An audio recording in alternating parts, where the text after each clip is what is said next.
quality assessment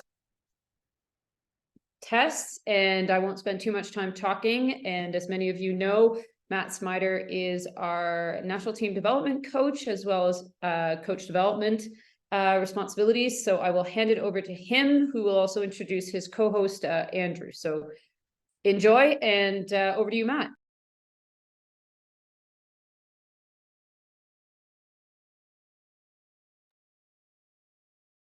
Hi, everyone. My name is Matt Smider. Yes, development coach with Nordic Canada.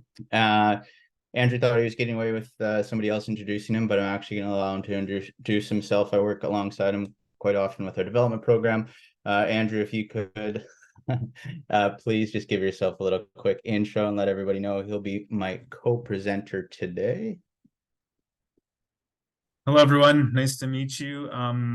Yeah, my name is Andrew Smit. I work with the cross-country national team program in a few different roles. I work as a strength and conditioning coach, in an exercise physiologist, and I also work in their data solutions and sports analytics team. I also work with the Biathlon national team and the Nordic national team in various roles and capacities as well. So yeah, happy to be here, and thanks for having me.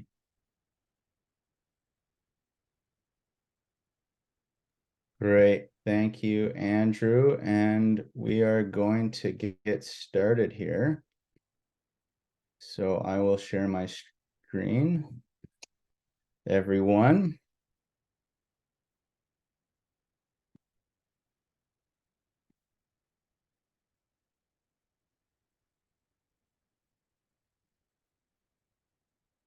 Okay. And for anyone, s'il y a les gens qui veulent regarder la présentation en français, j'ai mis dans le chat une version de PowerPoint. Alors, vous pouvez regarder là. We will be speaking in English to this presentation. Okay, here we go. Thanks once again, everyone, for coming.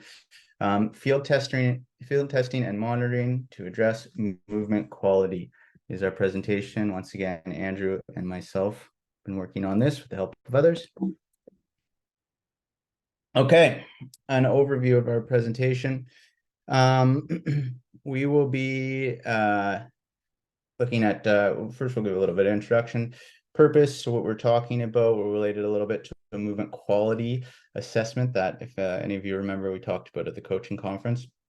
Review the tests, objective for each, equipment necessary, protocol, and there's corresponding video as well too. We'll talk a little bit about recording of this and our plans and next steps for recording, interpretation, looking at what to do once we make the assessment, and then next steps from there. Okay, Andrew, why don't you take it away? Great, thanks. Yeah, so our general purpose, I think, for following up the presentation that Matt was able to give at the coaches conference earlier this year was to, I guess, kind of expand out and improve upon, I think, and maybe link back in to is more of a better phrasing. The run, jump, pull protocol and testing that we've done with Nordic Canada over the years, and try and link it a little bit more back into the movement quality focus that we have it from a national team level, and find ways that we can disseminate some of that information and collect some of that information all across the network throughout the country. So that's a little bit of a background for where we're going with this presentation as a whole, and just as linking it back into skiing specifically, to create kind of a battery of field tests that matches the demands that we're looking to assess and understand better and evaluate when it comes to skiing. So obviously there's a very high demand for strength endurance, movement quality, in regards to making sure that ski technique is able to be translated and worked on to make sure that athletes are able to handle the training loads and volumes that they have to throughout their careers, maintain strong and stable positions over several hours. So the demands of skiing, one of the more challenging endurance events that is out there, with just everything that has to be accounted for with all the moving parts. And essentially we figured that these field tests would help us gain some better insights into movement quality gaps and opportunities, while also assessing specifics with strength and speed, acceleration, and variety aspects like that. But we figured that we could add in a couple of different metrics and change things around a little bit to where we could find at least a link to some of the movement quality gaps that we have recognized within our system, all the way from the national team down into grassroots level, just to make sure that we can continue to focus building up some of these tolerances with athletes and gain more structural tolerance or physical training capacity, so we can, stay healthier as the training demands increase through their careers. So Nordic Canada's development field testing protocols are a simple series of tests that can be quickly performed pretty much anywhere. We built them with the hope that we could pretty much go to any playground and make it super accessible. The tests don't fatigue the athlete in the same way as a normal training day or session would. The hope is that they can be built into a training plan or into a YTP and performed at somewhat semi-regular intervals throughout the training season, that will provide some recommendations on frequency, and that the tests are easily repeatable, and that the protocols are easily repeatable. So we've kind of got all that information here today to kind of present to everyone and get some questions provided back to us, and hopefully have some good discussion around it. Thanks, Andrew. Okay, so purpose, just to a little bit more specific from Andrew's intro. So we're looking for simple targets for improvement, focus on movement quality. Movement quality is something that we've been really focusing on with our development programming, and I think really important for the health of the athletes, and also obviously optimizing performance as well.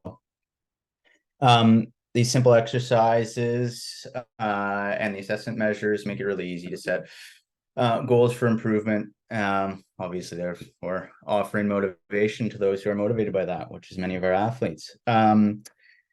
Nationwide database for comparison. We talk a lot about having developmentally appropriate standards, and so this is one of our objectives with this. And not only for athletes, but also from a programming wide standpoint, allowing coaches and programmers to identify gaps within our system that can help drive coach development, programming, skill development programming as well too. So kind of threefold there. And to bring it back to that first point, movement quality is something really important. So that's why a bit of a departure from previous testing protocols that we had around strength. And I'm going to then present this next slide and just tie it into that a little bit. And I'll have Andrew to chat with this, as he is the developer of this document, but this is something I presented on in the spring and as a tool to address movement quality in our athletes. Andrew, do you want to just discuss how we move from this into the assessment that we've presenting on today? Yeah, so for those of you that were able to attend Matt's meeting at the coaches conference, I know that you guys had a conversation around this. I am not the only developer, and I would actually have to give credit to Jody Pera, who is the paramedical lead for Nordic Canada. She, along with some of the other practitioners throughout the Nordic sports, have actually built this document out, and we've been using it for the last, I would say, 3 to 4 years, relatively frequently. I think there's a comment in the chat, Matt. I don't know if we can actually zoom in on it, but I think we can provide this document as a reference afterwards. Matt, is that correct? Yeah, that's correct. And for those who were at the coach conference who have access to those materials, this document is in that presentation as well, but we can certainly provide this afterwards. And of course, we'll provide the presentation as well. Yeah, perfect. So I don't want to spend too much time potentially repeating the information that Matt might have given earlier this year for those of you that were there, but I'll give you a little quick synopsis. So on the left-hand side is the actual movement quality report card itself. And on the right is basically the grading or scaling that we kind of that will rate these areas in. It is, for those of you that can see it, so in the purple we have stability, static, and dynamic. In the orange we have mobility, and in the bottom we have strength. So we assess all these different areas with our athletes at the beginning of the year and at different time points throughout the training season. And basically the goal is to evaluate these areas kind of more in those areas. We have neutral spine, pelvic control, core control, shoulder, scapular control, etc., hip range of motion, ankle range of motion, and so on and so forth. And it's purposely very vague, just because we have a lot of different practitioners, physios, massage therapists, potentially even chiropractors at some points that will be asked to potentially like evaluate these areas, and every practitioner evaluates them slightly differently. So what our goal was with the field testing document was to take some of the strength testing measures that we do utilize within the movement quality report and try and tie it into our field testing battery, so we can at least be getting some of this information in a standardized way for as much as we possibly can across the nation. So I'll stop and leave it there for right now, unless you want to expand on anything here, Matt, and how you've potentially changed how you've used this type of information in the last little while, or we can also save questions like that for the end too. Yeah, I think that's good for right now. I think it's not, just to add to that, it's not entirely transferable directly, I should say, from this document to what our assessment is right now. And nor is necessarily the assessment entirely exhaustive as well either. But I think the combination of both can be very useful for coaches working with athletes. So I think more than anything, just using them in conjunction with one another. So Matt, in the chat, just from Nancy, for people like me, basic coach, is there some how to test and rate info for each row as well? Looking for the qualifiers, or will we be getting into that a little more? Mm-hmm. Yeah, that's a great question.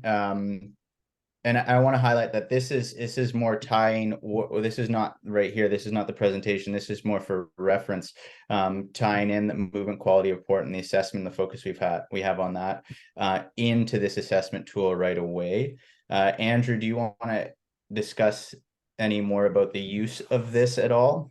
Yeah, Nancy, it's a really good question, and it's unfortunately, like everything in this space, it's not always an easy kind of transfer that we can provide a report card and just like have everyone use it right away. That is one of our next steps, is to try and evaluate the movement quality report card and how we can better, I guess, communicate this type of information and make it really easily and digestible.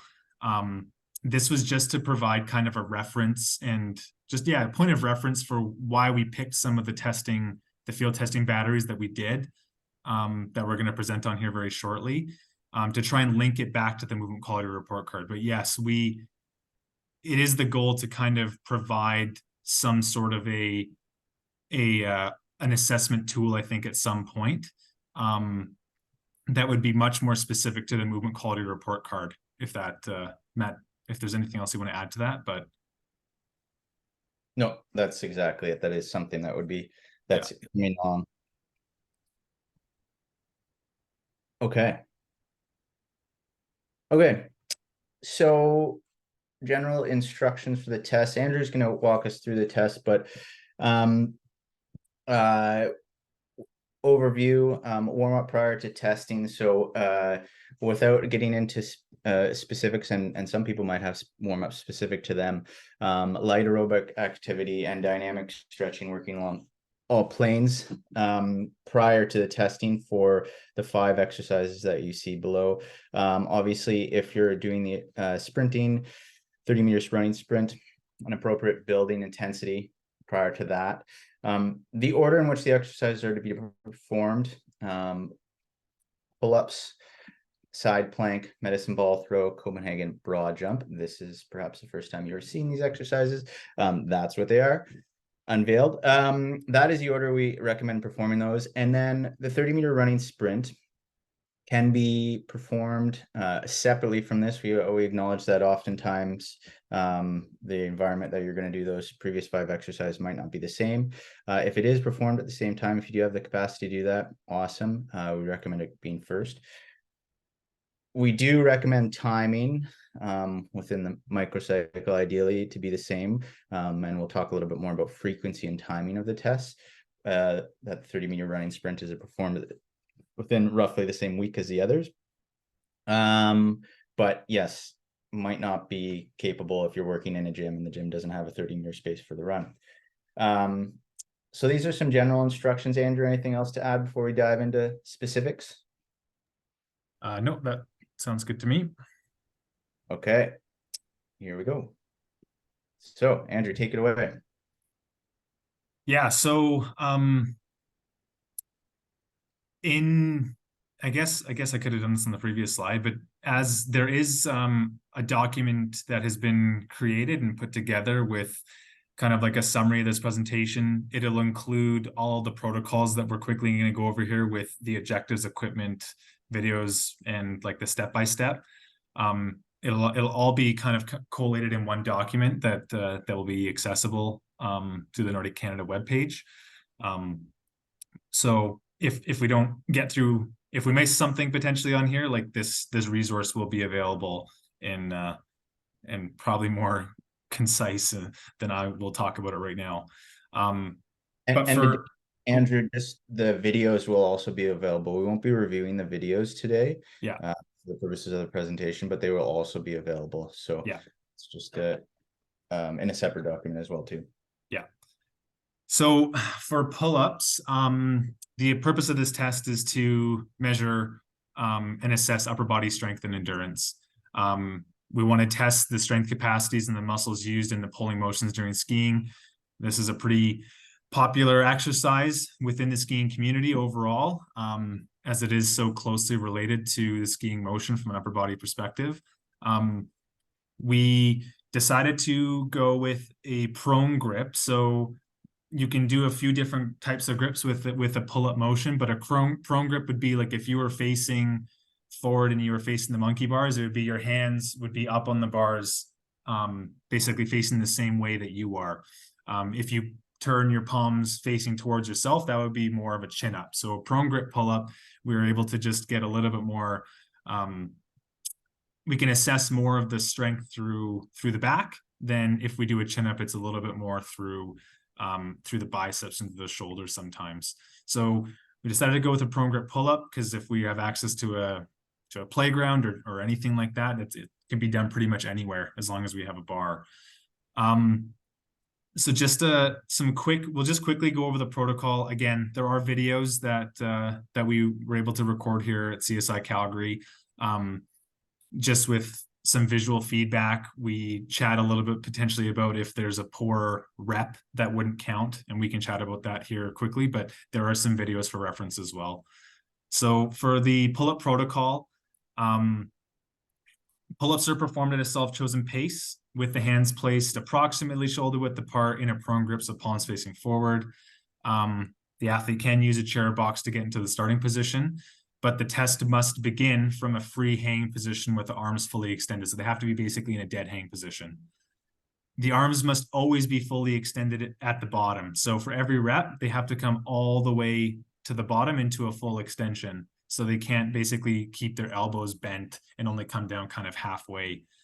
The athlete will then pull themselves up until their chin reaches the bar or above the bar, without using excessive swinging motion from the whole body or bringing their legs too far forward is kind of a way to change their center of mass and gain a little bit of extra range of motion in their upper body. And yeah, essentially you would stand beside the athlete and you would just count out loud the number of pull-ups that they are doing while they're doing them. So athletes in a dead hang position, they're going up, okay, that's 1, 2, 3. Let's say there's a rep where they don't come down to full extension. You would say, okay, that rep doesn't count. You're still at 3. And then the athlete can continue to go for as many reps as they can do until volitional fatigue or until they can't do anymore. Well, you're basically standing beside them and counting it out loud. And the reason why you count it out loud is just because it's a nice way to avoid having the athletes tell you that they thought the number was this when the number was actually this. So that's just a way to help prevent any kind of disagreements between the final number that gets reported. It's probably easier to watch the video for the pull-up with the poor rep examples when it comes to like swinging or leg position or anything like that, or like not coming to a full extension. But there are a few different use cases where those some reps wouldn't count. So then you want to record the max number of pull-ups that they can perform. Then you're going to get the athlete to rest 2 minutes, and then you're going to repeat it. So we're going to look for the total number that they can in the first time for the upper body strength, and then for the second test, or doing it for after the 2 minutes, is to measure their strength endurance. Matt, anything else, or are we good for the next one? I think we're good to go. Perfect. So the next one is a side plank, and you're going to do it on both sides, but we're going to do these side planks with a top leg abduction. So basically where their top leg of the side plank has to be held out kind of in like that starfish position. So this test measures the endurance of the core muscles and glute med, and core and glute strength. And we kind of classify these together as kind of like the trunk. They work together to keep the athlete stable and allow for the transfer of power from the upper bodies into their ski technique. So glute med is really important when it comes to ski technique, and just like making sure that it's stable so they're not leaking a lot of energy through their hips. So that's why we've added in this top leg abduction to help assess that area as well. So athlete on their elbow and their forearm directly underneath their shoulder. They're going to plank from their bottom leg with their top leg raised away from their body. Their free arm can be in any position, as long as it kind of maintains within the straight line of where they are from their shoulder to their heel. So you don't want it kind of like directly out in front of them to help counter balance anything laterally. The goal is to hold the position for a maximum time. And your job when you are like running this protocol is to basically provide the athletes with warnings and basically get them to readjust. So once they can no longer maintain the appropriate position or form, even after you provided them with a warning, or they basically pull themselves out of the test, then the test is ended. And some of the things that will count as basically poor form is if their hips start to drop too low, their top leg that they're trying to hold up away from their body is now, they're not able to do that anymore, or they're like over rotating over top of their shoulders or backwards. And all that I think is provided within the video. So that'll be a good reference. But yeah, as long as the athlete is able to I guess reconnect, or how their form is supposed to be. So if you provide them feedback and they're able to adjust it back to what good form looks like, then you can keep the test going. But as soon as you tell them and they can't do it, then it'll be your job to tell them that the test is done. So rest for 2 minutes, and then just repeat this on the other side with the other leg abducted. Yeah. Seated medicine ball throw. So we wanted to add in something that was going to help us with and be a proxy of upper body strength and power. Just because in cross-country skiing, a significant portion of skiing speed and power is generated from the upper body. Recognizing that there are some limitations when we're doing a pushing motion and we do a pulling motion. But a lot of the literature that is out there when it comes to upper body power, a lot of it still kind of comes back down to a bench press. It is a really good indicator of upper body power and strength, because it does cross so many joints and different muscle groups. So, and there's a decent amount of normative data when it comes to medicine ball throws that we can refer back to as we start to build out our own guidelines and I guess kind of like key performance indicators for these tests, and that's kind of just a good place for us to start with it anyways. But the protocol for this one is that the athlete will sit on the floor with their legs fully extended in front of them, and their back's going to be against a wall or any kind of like flat surface. It can be some boxes, it can be anything. and yeah, feet roughly 60 centimeters apart.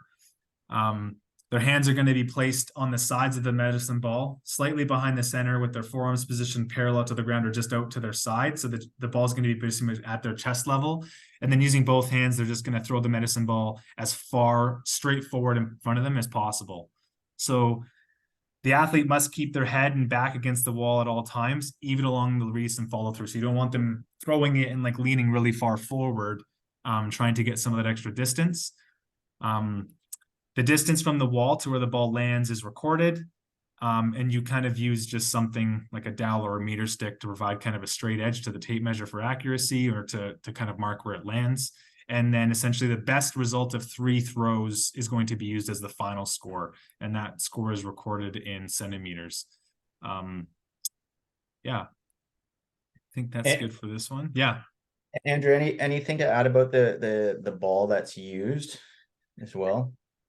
Yeah, for the medicine ball, might be good to actually, I think you and I, Matt, we looked at some pictures and decided upon the best kind of medicine ball to use. I can see a comment here from Colin.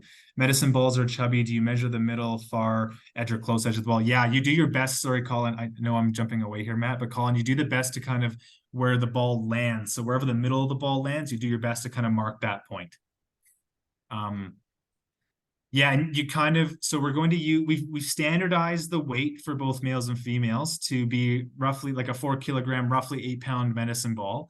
And you kind of want those smaller, smooth ones that are a little bit bouncy, if that makes sense. Like not one of those really big kind of balls, or also not ones that have like sand that's like a slam ball. So something that is hollow, has a little bit of bounce to it, and doesn't basically change the way that it's thrown, and it can be consistent every time. There's no weight displacing in between it. So for anyone who uses a basketball that they've cut open and put sand into and then tape back up for this exercise, it might be difficult to utilize that because that weight displaces in it when you move it. Okay. The next one is a Copenhagen. So this test measures the endurance of the core muscles. It would also assesses the hip adductors and glute med as well. Adductor strength is really important in cross-country skiing for both hip and core stability, and it's really, really good for identifying and preventing injuries during skiing and running. And both of those are going to be the main modalities of training for this cohort. So a Copenhagen test, all you really need is it's basically a side plank with your top leg supported. So you're basically doing a side plank where you're trying to hold your body up from the platform instead of resisting it from the ground. So you're going to need roughly about a 40 centimeter bench or height, or you can use steps or like a picnic table bench or anything like that. The athlete's going to be positioned on their elbow in the same kind of setup as they would for a side plank, but then they're going to take their top leg. So if they're on their right elbow or doing a side plank on the right side, their top leg's going to be their left leg. And that's going to be supported at the edge of a bench. And you don't want to go too far into the bench. You only want to go as far basically to where it's just above your ankle. So you don't want to be supporting too much of your leg on the bench, but just above your ankle bone, and where that's going to be located is just kind of how far on the bench you need to be. Your free arm can be in any position, again, straight in line from your shoulder to heel. And then the bottom leg, this is where we're assessing kind of like that glute med on the bottom leg, is we're just trying to keep that leg as straight and not touching the ground for as long as possible. So again, hold the position for maximum time. The athlete is allowed warnings and readjustments, just like they are with the side plank. If they can make the appropriate change, then they can continue going with the time. Once they can no longer maintain the form after warnings or volitional fatigue, then the test is ended. And again, we're just going to rest for 2 minutes and repeat on the other side. Andrew, one thing I will add as well too, is these will, and we'll see it in the recording sheet, It's not indicated here, but we'll try to standardize what we start with. So starting with the left leg and then right leg on these sided exercises. Yeah, for sure. Yeah, that's a good point, Matt. It is reflected in the recording sheet that we want to just assess the same side first every time, just to kind of account for if there is any kind of fatigue potentially between sides. Because then if we start changing it, testing time to testing time, it's hard to assess whether an improvement was made because we changed the order of it, or if they actually got stronger or anything like that. So if we keep it consistent, at least we can make the comparison from the first or the previous round of testing. Perfect. And the last one I think that we have here on the field, no, sorry, second last one is a broad jump. This one I think we kept still from the run, jump, pull for the most part. Is the purpose of this test is to measure lower body explosive power. The farther the athlete can jump, the more likely they are able to generate lower body force and power during skiing. So this one's pretty simple. Just need a tape measure and some tape to draw kind of a starting line where they're going to initiate their jump from. I think this is the same protocol as the one before there, Matt. I didn't catch that earlier, but that's okay. This one, basically the athletes are going to start with their toes completely behind the line of tape, and they are going to without a significant counter movement jump. So they can have a little counter movement, but basically what you don't want to see is the athletes going up on their toes, going back to their heels and doing that like consecutively. They can go up on their toes and then down once and then jump, but you don't want them kind of rocking on the line. Okay. So it's kind of, if they're standing behind a piece of tape, they can get up on their toes, swing their arms, come back down into a preload or into a counter movement jump, and then they can jump for as far as they possibly can. You're going to have some measuring tape out beside them, and you're going to use a dowel or a meter stick again to kind of just mark where they are. The marking point is going to be at the on their back heel, from the heel that is the closest one to the start line. So if they kind of land stagger with one foot in front of the other, you're going to use the back foot and the back heel to assess where their land is, or where you're going to mark down. The one thing that will be important is that the landing has to be stuck. So they can't land and then shuffle forward, because otherwise you're not going to get the right distance. So you'll want to make sure, if we're doing it on asphalt, make sure that there's not like a bunch of like loose rock or sediment that'll cause them to kind of slide out. You want them to give them a surface that they can actually stick. They have to stick it, and they can't like touch the ground with any of their hands. So they have to be in control. Yeah, Nancy, sorry. This one is still, the Copenhagen one it is correct in the document. I think we just accidentally copied and pasted the wrong one into the presentation here. Sorry about that. I think you covered everything there, though, Andrew. What's that? Sorry? I think you covered everything, especially with regards to the landing. Yeah. So again, it's all covered in the videos, and we do have the correct protocol within the Nordic Canada document as well that will be on the website.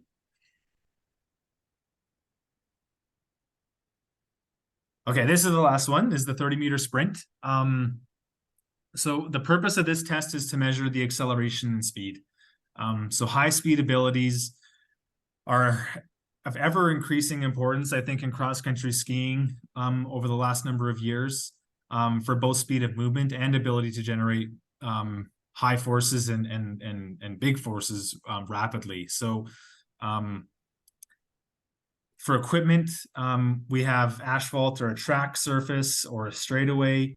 It would be, I think it can be, there'll be some slight differences, I guess, between regions if we're using different surfaces, but as long as you test on the same surface every time, that would be great, versus like going on asphalt one time and going on a track surface the next time. They should be relatively the same, but I think just for consistency and being able to make really good comparisons between them, is finding a place that works well geographically in relation to you. A stopwatch, tape or cones, a 30-meter tape measure to make sure that you've got the right amount of distance.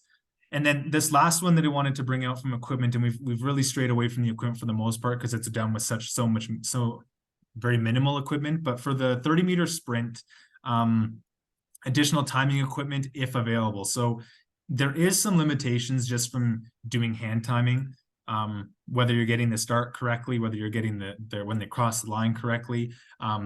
It is appropriate if that's all you have access to. But if there is if I was to do like a little any kind of automated timing system would be more accurate than hand timing. And then there is a Brower timing system, it's called, one that we leverage at CSI Calgary. And I know a lot of track clubs, and it's quite a popular timing system. That would be more or less one of the gold standard pieces of equipment that could be used for something like this. Now, I understand that timing equipment can be expensive and there is a cost associated with it. But maybe there's opportunities to partner with other clubs within your community to purchase something like this, or maybe there's to borrow. Maybe if there's a track club around, and they would probably have some sort of timing equipment availability. So if where possible, timing equipment would be recommended. If not possible or available, hand timing is totally appropriate.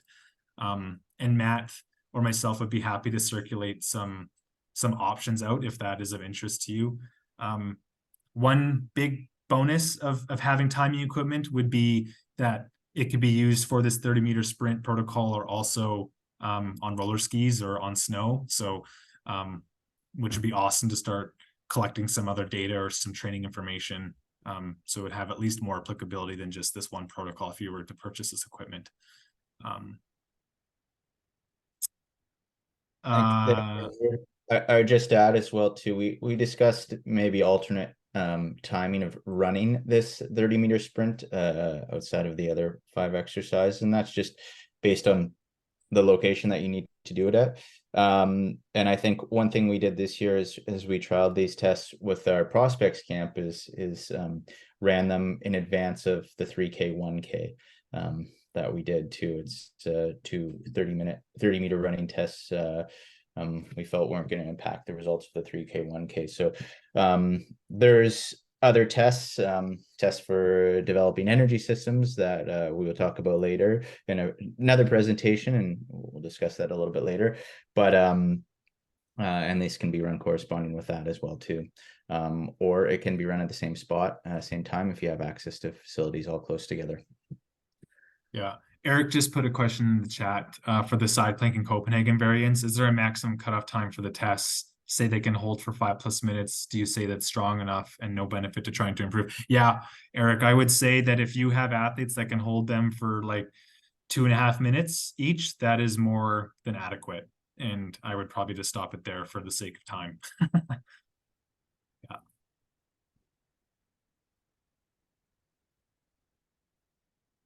Okay. Thanks, Andrew. So recording, so obviously when administering these tests, and you can tell that it does take a bit of support to be able to administer the test. Each test has to be overseen, not only for recording purposes, but to ensure proper execution. So when planning tests, obviously, you have to bring that into your planning process to ensure you have ample support for that. This document, so we do have a document that will be linked in our field testing handout, and this is just a quick screenshot of what it looks like here. The heading looks like yeah, we asked that people use this, and for a couple of reasons. One, it's already established, set up, so no need to reinvent it, but also at the moment, and this is optional because we understand people might not want to send in results or might not want the results to be known, athletes, but you can always send results to begin collecting data to myself, and I can put it into a broader database. And this just the formatting will allow for for me to enter that easily. And then in the future, we would be looking to, we use a platform called Power BI, and we would be looking to create an athlete ID for coaches, and they can upload themselves to nationwide database. And also using that, we'll be able to access more of it widely available trends as well too, and standards in real time. So that is the plan for that in the future. Anything else to add here, Andrew? No, it looks good.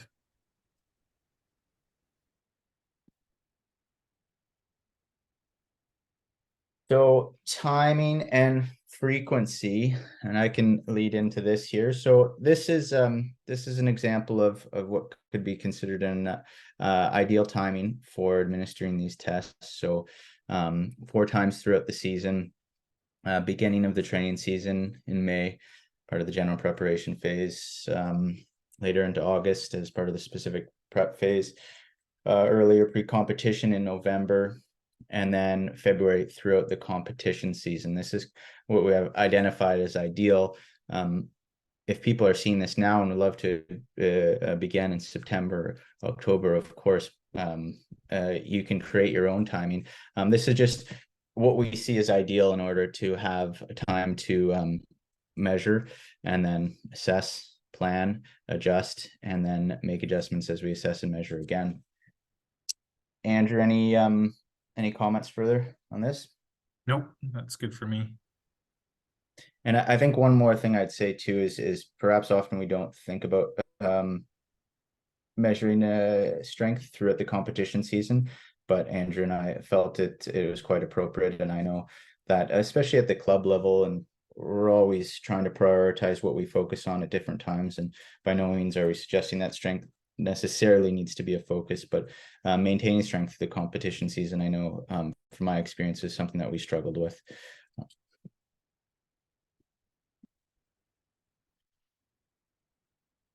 Okay, interpreting results. Andrew, do you want to touch on this? Yep, for sure. So the goal of this testing battery, this tool, is just to help address some gaps in movement quality, focusing on addressing some movement quality, leading to more structural tolerance and maintain health and improve performance. We're also assessing actual strength measures and parameters, which is great at the same time. And the actual interpretation of the results, it's so repeatable. It's relatively easy to set up for the most part. And as far as the results go, they can be lower, the same, or higher, which makes it a really easy way to kind of interpret. And when it comes to actual, I guess, recommendations or guidelines when interpreting results, is that if you have identified gaps or you have a plan with an athlete, it's always good to just kind of like on the right-hand side, we have plan, we have measure, assess, and it's in that cyclical kind of relationship where you create a plan, you execute that plan to the best of your abilities as a program. Then we use these tools to measure and see where things are at. Then you assess, is it any better? Were we expecting it to be better? Sometimes maybe you weren't working on anything related to any kind of like sprint speed, or maybe you weren't working on like a ton of upper body power or anything yet, if there's any strength programming, for example, then you might not necessarily expect to see improvement. So it's just because something's not making an improvement all the time doesn't mean that it's necessarily a bad thing, but it's just always to relate it back to what your plans are, what your YTPs are, the individual athletes that you're working with. Does this make sense for what you've been doing or for what you're trying to target? And that your performance solution, you just want to try and correlate that as much as to the exercise objective, but not just the exercise itself. This is a tool that is it's not exhaustive in everything that we could possibly test, but the benefits that if it's done properly are that we can make some really good comparisons over time, and just start collect hopefully some interesting information that we can help. I think Nancy puts in the question is, are there targets and benchmarks by age and gender for these tests? That's the goal, is we'd like to start creating a normative database for our skiers and for our athletes. And yes, there are some normative benchmarks by age and gender, but they're from different sports. So it would be ideal to start collecting that information where we can start to make some benchmarks for our own cohorts, which would be more beneficial for our program in the future. Matt, do you want to jump in with any other remarks? And yes, to build on what you just said, so Nancy, we've had we trialed these tests at our prospects camps this summer. So that's about 60 athletes who have done them. We have made some slight modifications as we looked at the results and the execution of the tests. So at this point, we have very little data in the grand scheme, but that is one of the big objectives of this, to give standards for athletes to achieve.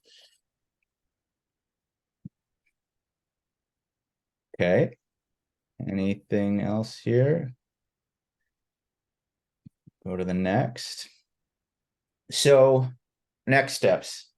And this is for everyone here, us included. So first of all, encourage programs to incorporate field testing monitoring into the YTP. If there are, as always, available for questions now or later on how to implement this, but this is what our starting point is, to introduce this and encourage this to be incorporated and utilized. From our standpoint, Nordic Canada, so the resources associated with this, exercise protocols document and recording sheet, that'll be distributed. Video will be made accessible as well too. And then we will work to optimize the recording and tracking of this. So right now, if you can use the sheet provided, awesome. In the future, looking at setting up on Power BI an opportunity for coaches to upload themselves. Nordic Canada, so we discussed this earlier, and this was in reference to movement quality resources. And Andrew, as Andrew suggested, we are looking at ways to assist that movement report card, looking at ways to assist coaches to find means to be able to assess themselves in the field for that. And so to tie that into what you can do in your club setting. And then also another important piece is, so this is field testing and monitoring for to address movement quality, but this is not an exhaustive list of field tests. A lot of us have existing field tests. Obviously, we're familiar with the 3K, 1K. Some people have uphill runs or different double pole time trials, or roller skiing time trials in general, I should say. So we would like to also create and present on some of our practices and for how we establish field testing protocols for our senior and development athletes, and how we can best utilize those. So maybe there are things that you're already doing, and maybe there are things that we can add. And additionally, look to, where possible for standardized tests, create a nationwide database outside of these tests that we've presented today. Okay. And Andrew, anything else to add to that? No, next steps. That's it's exciting. Looking forward to seeing this being used, hopefully, and then where we can go with it. So yeah, thank you, coaches, for your attention and willingness to participate, and also a really big thank you to CSI Calgary. Not only Andrew as an employee with CSI Calgary, but also the resources that we utilize to create the development of the protocols. Very, very helpful. So thank you for your help there, Andrew, and your crew at CSI. And of course, I'll be the point person for questions. Andrew is obviously the expert here, and I will pass along as necessary. But I am always available for questions. And there is my email there. Anything else to address in the presentation? I'm going to stop our share here.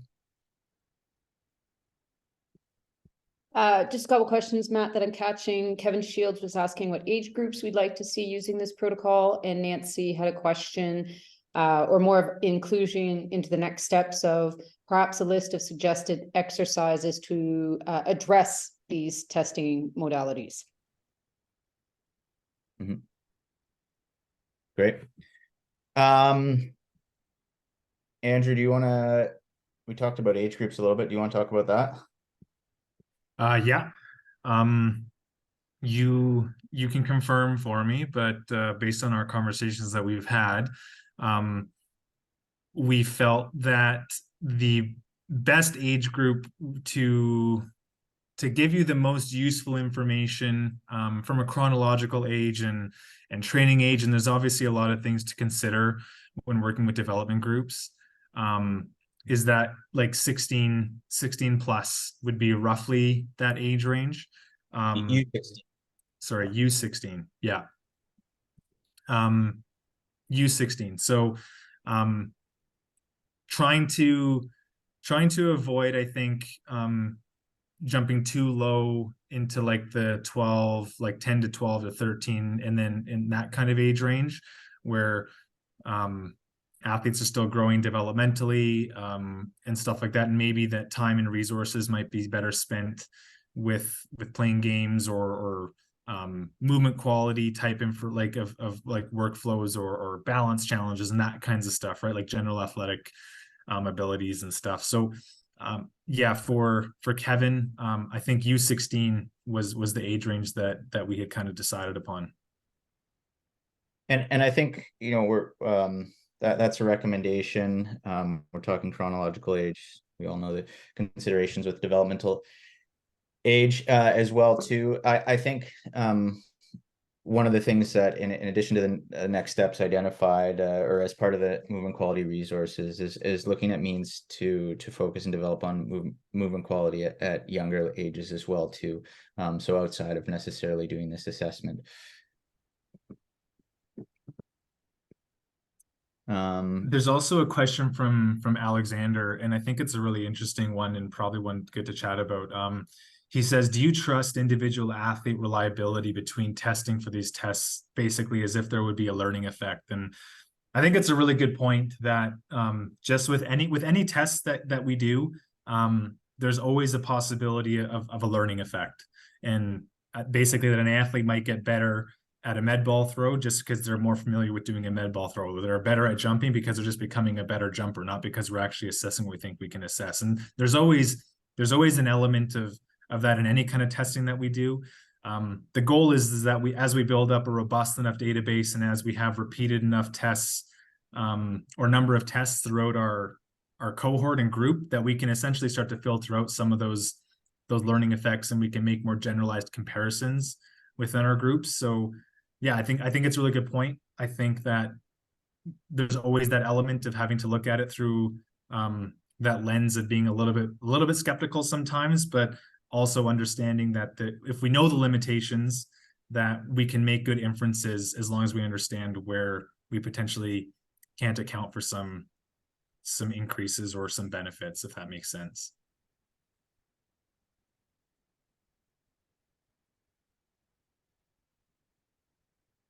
Any other questions? I don't see any others popping up unless I'm mistaken.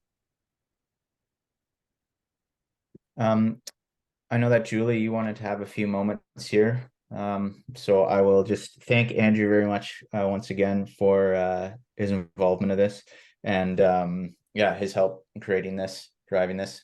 Thanks a lot, Andrew, for your time before and today during the presentation. Awesome work, Matt. Andrew, thanks for all the effort. And like you said at the beginning, Matt, this alignment with our gold medal profile and our movement quality assessment and really driving down into the system, sort of these priorities for us in terms of athlete development. This is really great. These documents are now posted on the website. If anyone is interested in going to download the development field manual, it is available in both official languages. It's in our documents under coaching resources for athlete development. And I'm just sharing the screen right now to show you this. Another quick piece I just want to share with everyone is September 16th to 24th is the National Coaches Week. We will be having a few things ourselves through Nordic Canada, but I just wanted to highlight that there are some great free or discounted NCCP education opportunities available. I will post this link in the chat group in a second, but if you guys look between September 16th and 24th, there'll be these modules. Quite a few of them will be available for free. The only caveat is that you must start them, not necessarily complete them, but at least start them on the day that's indicated. So if you want to take the concussion training, so the making headway in sport module, you need to be starting it on September 16th. 17th for emergency action plan, et cetera, et cetera. So just making sure that everyone's aware of those free modules that are being offered by NCCP. Nordic Canada will also be doing a few activities during that week as well. Our next Lunch and Learn will be September 26th, which unfortunately falls just a little bit outside of this, but it will be our biomechanics principles part 2, where we dig a bit deeper into video analysis using biomechanics. And also for the celebration of National Coaches Week for that September 26th, very exciting for participants who show up and stay and participate. We will be giving away some classic roller skis from FF. And so if anyone is in need of some gear, great Lunch and Learn to show up to, and that's in celebration of our National Coaches Week. So stay tuned, lots of information coming out. Super grateful for all the coaches that have made it. We did record it. It will be available on our YouTube channel, the Nordic Canada YouTube channel. And we have a couple of great Lunch and Learns lining up for September and October, which we will post in our coach WhatsApp group. Everyone have a great day. Thank you so much for participating.